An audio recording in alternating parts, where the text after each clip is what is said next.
Oke guys, balik lagi dalam acara Sang Kiai kali ini. We will talk about writing ya. Kenapa menulis itu bisa dijadikan sebagai political power gitu. Sebelumnya kita ini ya, apa namanya? Oh, ini adalah bagian dari World Tour Engineers yang pertama saya masih di Indonesia ya. Jadi selama di Indonesia, karena Indonesia adalah bagian dari tatanan dunia ya. Jadi mengapa menulis itu bisa dijadikan sebagai political power itu ya, daripada kita misalkan uh, berucap gitu ya sambil misalkan bikin statement karena kita iri mungkin ya sama saingan politik kita gitu kan, terus bahkan kita mungkin bikin statement bahwa wah itu politikus gitu ya, padahal kita sendiri apa namanya menggunakan metode politik yang kotor gitu ya, maksudnya sambil menjelekin orang yang kita sebut atau yang sebagainya ya. Terus gimana kita mengatasinya ya, gimana kita memperbaikinya gitu supaya kita tetap dapat political power gitu tanpa harus melakukan hal-hal yang ini apa namanya yang enggak elegan ya, misalkan kita jelekin orang gitu kan. Padahal itu adalah bagian politik, tapi politik yang jelek gitu ya. Kita mungkin sering ngatain politik itu kotor apa dan sebagainya, padahal kita sendiri uh, apa namanya jelek-jelekin orang gitu ya.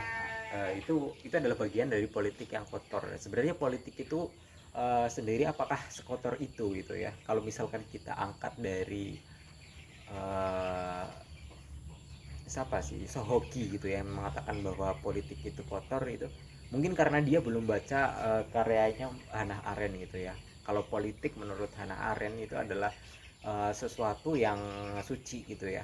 Di situ ada kesetaraan, maksudnya setiap orang itu bebas setara untuk mengungkapkan pendapatnya ya, berbeda dengan apa namanya ekonomi gitu.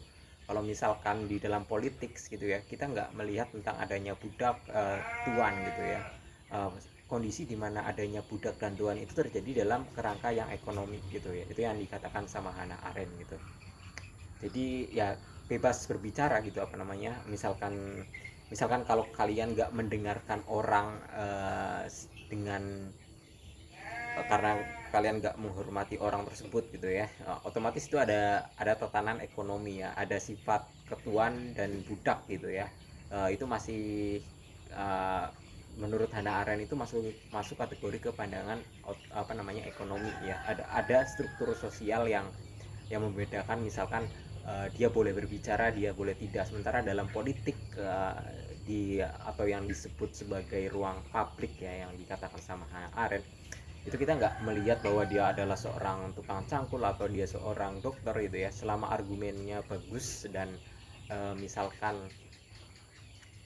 uh, bisa dipertanggungjawabkan gitu ya, apa namanya, itu politik gitu ya. Ini semoga bisa memperbaiki pandangan kalian tentang political power gitu ya. Lah oke, kita ngomong tentang political power gitu. Apa sebenarnya yang paling bagus untuk membuat kita itu menang secara politik ya? Kalau kita meletakkan uang gitu ya, misalkan kita narik uang yang banyak, nabung uang yang banyak, terus kita bayar orang itu cenderung bukan politik tapi ekonomi gitu ya. Jadi politik itu mungkin lebih enaknya itu ke arah intelektual ya, intelektual yang kita nggak melihat itu backgroundnya dari mana gitu ya. Otomatis semua itu ditentukan dari argumen kita dalam berbicara gitu ya, mungkin karena kita kebanyakan iri gitu ya, kita menjelekan orang lain, maka otomatis di situ argumennya akan argumen yang tendensius untuk menjelekan orang lain gitu. Di sini secara politik ini justru jelek gitu ya. Jadi mungkin apa namanya argumennya itu nggak pas, kayak misalkan ya, di video-video sebelumnya gitu ya, ngomong tentang passion, padahal passion itu adalah nafsu itu sendiri gitu ya, passion adalah nafsuan gitu ya. Atau mungkin kalian mungkin sering menggunakan kata Dunning-Kruger gitu kan. Di mana Dunning-Kruger itu mungkin bahasanya itu nggak cocok ya, lagi bahasnya politik kok bahasnya Dunning-Kruger gitu kan. Ada ada ketidakcocokan gitu ya. Sebenarnya kalau politik sendiri kan netral gitu ya. Kalau Hannah Arendt bilangnya suci gitu ya. Lalu gimana kita bisa membangunnya gitu ya. Ya yang pertama kita belajar gitu apa namanya. Kayaknya hal yang paling terpenting di dalam sebuah politik ya, kalau kalian pengen dapatkan political power ya intelektualitas gitu ya. Jadi misalkan uh, mungkin kita akan melihat bahwa seorang dokter dan seorang kuli bangunan itu dianggap sama oleh di dalam sebuah politik ya, tapi kan dalam pengalamannya dia juga berbeda gitu.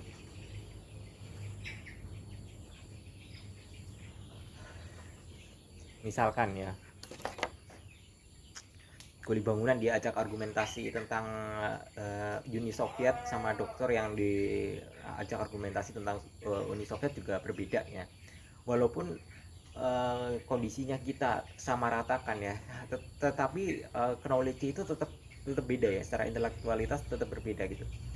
Nah, di sini kita akan sadar ya, ternyata apa namanya, banyaknya apa yang kita baca, banyaknya apa yang kita kerjakan gitu menentukan kemampuan intelektualitas kita ya. Dan kemampuan intelektualitas kita ketika kita publish dalam sebuah publik gitu ya, itu mempengaruhi political power gitu. Jadi kalau kalian ingin mendapatkan political power ya, kalian mungkin mulailah belajar gitu ya, belajar menulis gitu ya. Terus misalkan ternyata lingkungan kita itu sistemnya itu sistem yang toksik gitu ya, lebih suka untuk mengagungkan hal-hal yang misalkan cerita-cerita yang gosip, cerita-cerita yang fitnah gitu ya.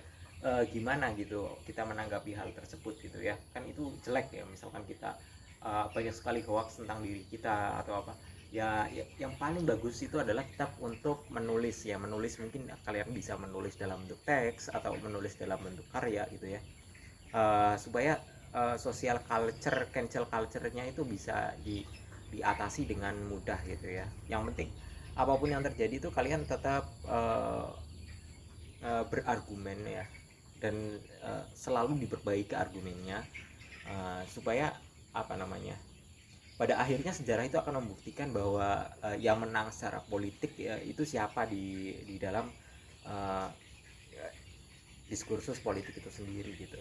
Oke. Oke, mungkin itu aja, cukup sekian ya dari world tour kita yang di Indonesia. Berikut adalah cara untuk mendapatkan political power.